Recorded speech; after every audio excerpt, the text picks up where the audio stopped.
Hello everyone, my name is Mike Brennan from the Video Attack team in EMEA, based here in Maidenhead. And we're putting together this short video to kind of bring you up to speed in the current status of the Avaya Flare Experience as it stands today on April 19th. I'm going to walk through a demonstration to show you all of the features that are today, and I'm sure you'll agree it's quite feature rich. And it's also worth noting that the features I'm showing you today are available to your customers on the early adopter kit right out of the box.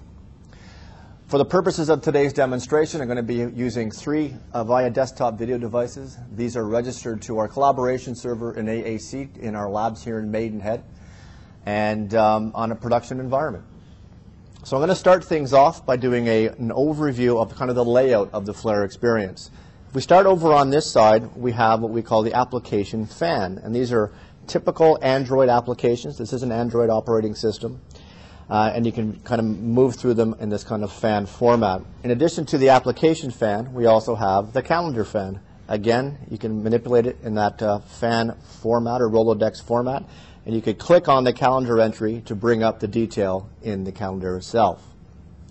It's worth mentioning that you have your typical calendar views, week, day, and month.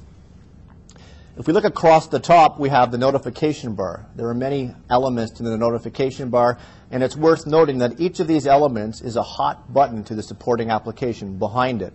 So for example, you'll notice here that there's a large number of unread emails. I could click on that, which brings up the email accounts. On this particular device, I have a Gmail account and an Avaya Exchange account configured. I can view them each independently, or I can view them as one consolidated inbox. And of course, once you're in your inbox, you can select an email, and then you have all of your traditional email functions available to you. And of course, you have your soft keyboard for data entry. As we move further along the notification bar, we have your kind of upcoming activity right in the center. And again, it's a hot button into the supporting calendar invite behind that. So it brings up the detail there. We then get into your present setting. And this has your traditional present settings in terms of busy, available, non-available. But you also have the option to update and include a custom status message here.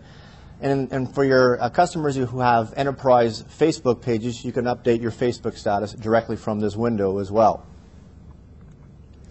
Over on this side, we have your contacts. Now, this is a very compelling feature of the Flare experience.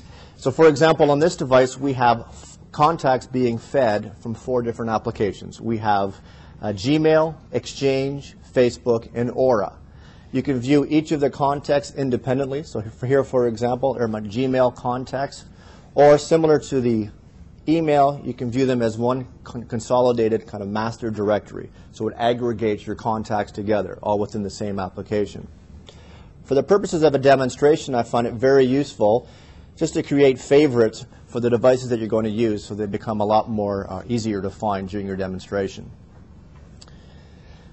Now, once we look within the contacts at the contact card, it's worth clicking on one and showing the information available to it. So for example, in this case, we have Xavier Seguin's contact card. We can see here that we have a couple of phone numbers associated with him, an email account, and a Facebook account. I highly suggest that as much as possible you do have pictures associated with your contact. It makes for a much more interesting demonstration. And there's a very easy way of doing that through creating a demo Gmail account and creating your contacts within that Gmail account, adding the photos there, and it synchronizes nicely with your contacts on the Flare or on the ADVD. One important feature of the contact card that frequently gets overlooked is the contextual history. So if I click on the History tab here, I can see that it brings up the most recent calls, video calls, and emails that I've had with Xavier. I haven't had to change applications. I haven't had to sort my inbox by a last name and search for emails. It's available at my fingertips within the same application. And of course, you can specify emails, for example, and bring up a longer list of recent email exchanges. And then, of course, we have your center section, which is the spotlight, and this is where you initiate and respond to communication attempts, right? So a spotlight is basically a session. And we're going to kind of run through a few call scenarios. We're going to start off with a basic kind of point-to-point audio call. Now, there are a number of ways of initiating an audio call. From the contact card, I can just press and hold the phone and I have the option of calling him on his SIP number here or his mobile number. That's one way of initiating the call. Another way is if I click on the contact card, I can just dial directly from the contact card, and that'll create an audio call straight to Xavier. And of course, the third way to initiate a call, I'll just end that, is to, of course, drag him into the spotlight and hit call. So right now we have a point-to-point audio call between two Avaya desktop video devices. Now, if we wanted to add a second party to this call, or I guess a third party to this call, there are a couple of ways we can do so. So if we wanted to invite Julian into this conversation, we could drag him directly into the conversation in the same spotlight, or we could drag him into a separate spotlight so I can call him outside the call and just make sure, I'm just going to answer that. And I could kind of have a conversation with Julian to make sure he's available, talk to him about what I want him to talk about in the conversation, and then I can just bring them, just bring them together. And so we basically kind of built a three-way audio conference. So that's one way of doing it. I'm just going to hang that up. Okay. So that was a multi-party audio call that we kind of built in a number of steps. We can also do it through what I call blast style. We're going to bring Andy Best into this call, Xavier, and Julian again. Drag all three into the spotlight, hit call. Just answer that. When you have devices this close, it's a good idea to mute the other devices so you don't get the audio feedback. And hello, Andy. Hi, Mike. Hi, Andy. So we have now created a multi-party audio call with 4 participants.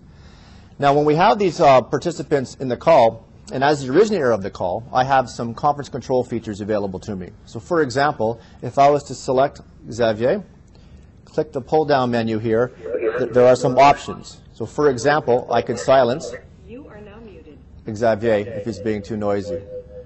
You can also pick units to drop them, etc. So some very good conference control features that are worth showing. The other thing we can do while we have the number of parties in the call is we can show how you can create side conversations. So for example, I could take Julian and drag him out of that conversation and have a separate conversation with him. So it pulls him out of that call, creates a new session right here.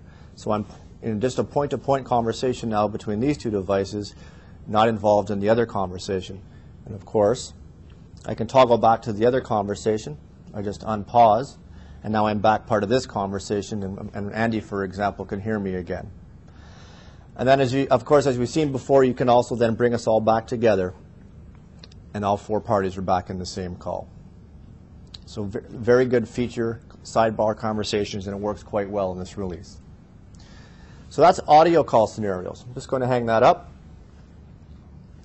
So now let's do some video calls.